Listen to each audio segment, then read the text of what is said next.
Olá pessoal, sejam bem-vindos a mais um vídeo no canal.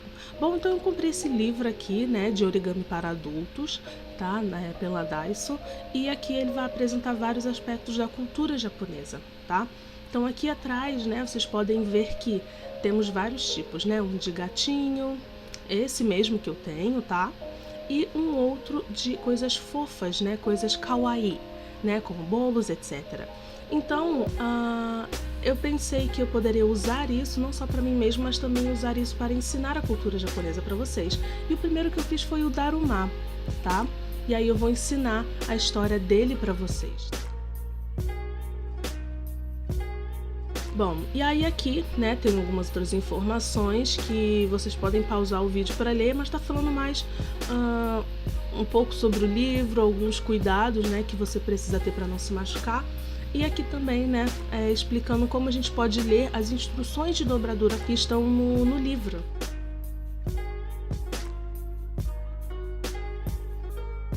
E aí aqui então vocês podem ver que eu já tirei alguns que eu fiz, outros que eu cortei para os vídeos que eu vou estar fazendo para vocês. Vocês podem ver que aqui sempre vai ter uma historinha, né, falando um pouco sobre essa parte da cultura. Então aqui vocês podem ver que a imagem já é pronta, tá?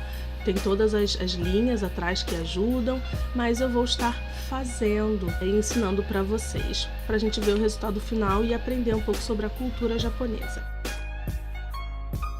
Então aqui no caso, né, eu fiz o Daruma vermelho, agora eu vou fazer o Daruma azul.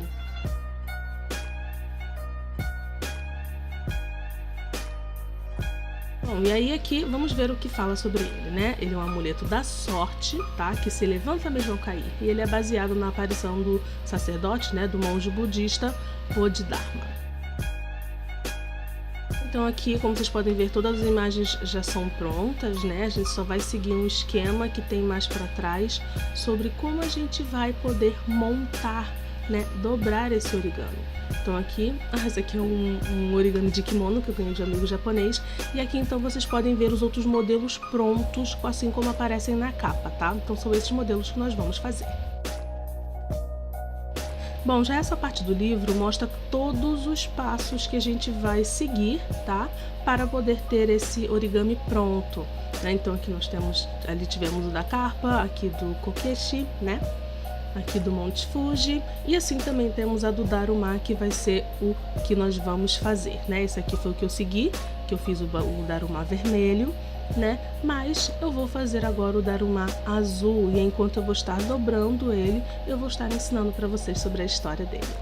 Bom, então mais para trás do livro, ele vai estar contendo outras versões dos mesmos origamis presentes mais para frente do livro, né? Com cores e padrões diferentes. Então por isso que eu tenho o Daruma azul, tá?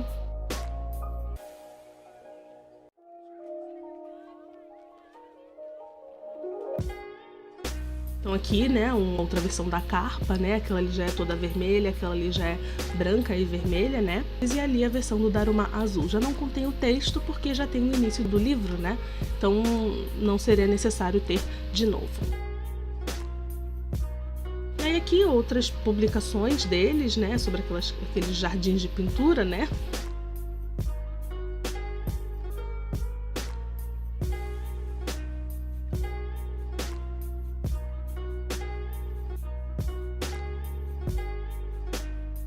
Bom, então vamos começar, né? Então lembrando, Daruma vermelho. Vejam que ele tem um olho branco e um olho preto, tá? Isso é muito importante. Por quê? Fala muito sobre a lenda por trás dele, tá? Porque, como vocês podem ver, o Daruma azul já tem os dois olhos pretos. E eu vou explicar o porquê disso. Aqui vocês podem ver que tem todas as linhas para auxiliar a dobradura, tá? E aqui uma parte para você escrever caso você vá dá-lo como presente. Bom, então vamos começar, né? Ele se tornou um símbolo da perseverança e sorte. Como eu falei anteriormente, tá? Ele é inspirado no Bodhidharma, um monge que parece ter vivido ali entre os séculos V e VI depois de Cristo. As suas origens estão envoltas em mistérios, tá? E a maioria dos relatos que documentam sobre a sua vida são misturados com lendas, tá? Uma delas diz o seguinte, que durante a sua jornada, ele decidiu se estabelecer em uma caverna para meditar.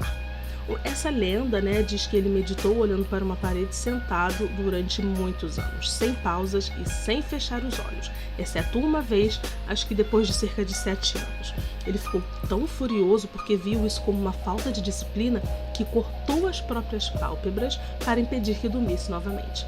Além dessa automutilação, né, ele também perdeu a mobilidade dos seus braços e pernas como consequência da sua imobilidade por 9 anos, né?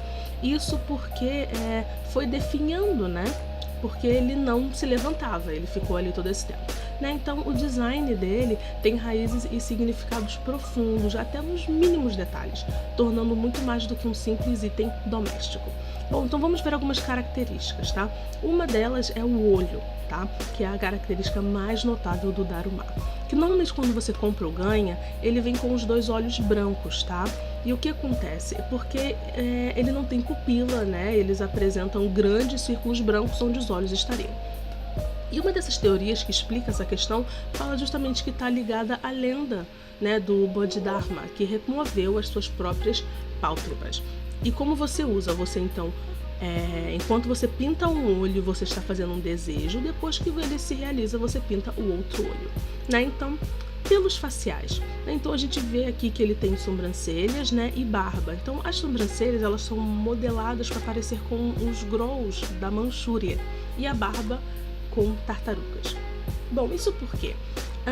Esses 2 animais, eles são representados ali na Ásia como seres com longevidade, né? Então os artesãos começaram a aplicar essas formas no Daruma para combinar com o provérbio japonês que o Groll da Manchúria vive 1000 anos, a tartaruga 10.000. Bom, o corpo.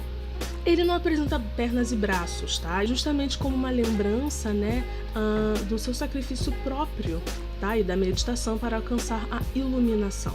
Tá? Então, esses bonecos foram projetados para serem impossíveis de tombar. Então, quando você o derruba, ele acaba voltando para a posição original, tá? Por isso que ele representa a perseverança, tá?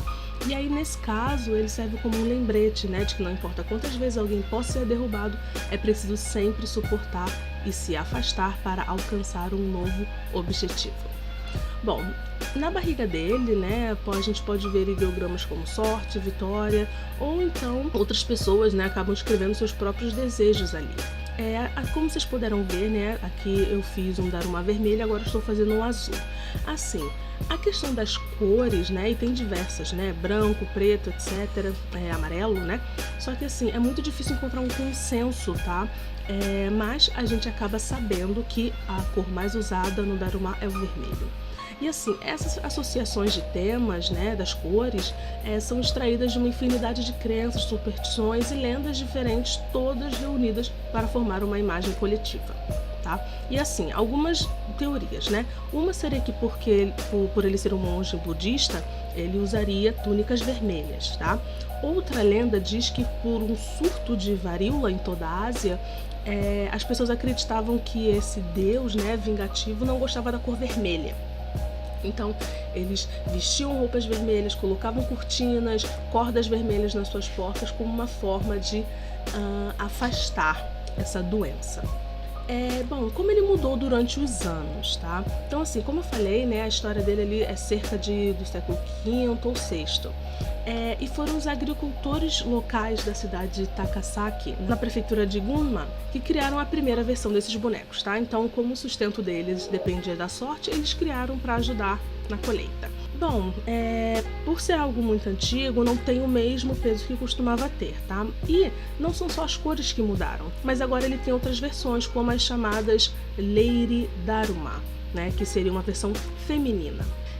Bom, sobre como usar a gente já viu, né? Normalmente tem essa questão de que você pinta um olho enquanto faz um desejo, tá? E depois que esse desejo é realizado, você pinta o outro. E assim, existe uma lenda, né? Algo que fala que depois que um ano, né, que você tem esse Daruma, tendo esse desejo sido respondido ou não, né, você deve devolvê-lo, né, ao templo de onde obteve e queimá-lo, independente, como eu falei, se o desejo tiver sido feito ou não. Tá? Tem até uma cerimônia chamada Dondoyaki, né, em vários templos no Japão, em que eles empilham várias darumas, tá, e são queimados ao mesmo tempo. Assim, acredita, né, que esse benefício do boneco, ele se expira após 1 ano. Então, depois desse tempo, ele precisa ser queimado justamente para a libertação do Daruma, né? Esse processo ele não deve ser interpretado como desistir dos objetivos, não. É imaginado como uma renovação do voto de alguém, tá? E assim, não são só pessoas na vida cotidiana que fazem uso do Daruma. É muito comum ver os políticos, né, levando os seus próprios bonecos para entrevistas e discursos, principalmente no período eleitoral, normalmente com o olho pintado.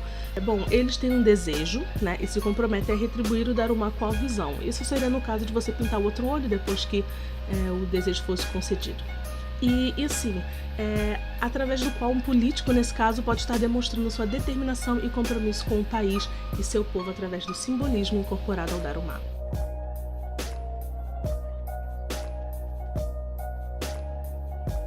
Bom, então esse foi um resumo, né, da história por trás da lenda do Daruma.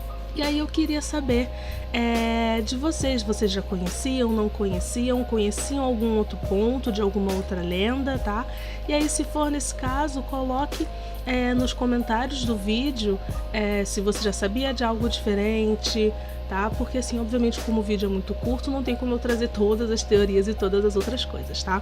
E assim, já viu algum Daruma, né? Pro pessoal que mora assim nos lugares que tem bastante presença de pessoas de origem asiática, é muito comum encontrá-los para venda. O pessoal do Rio de Janeiro, né, lá no Uruguaiana, etc, é muito comum encontrar para vender, principalmente o vermelho, tá? Assim como em São Paulo, Curitiba, enfim, outros lugares que tenham bastante da presença dos asiáticos.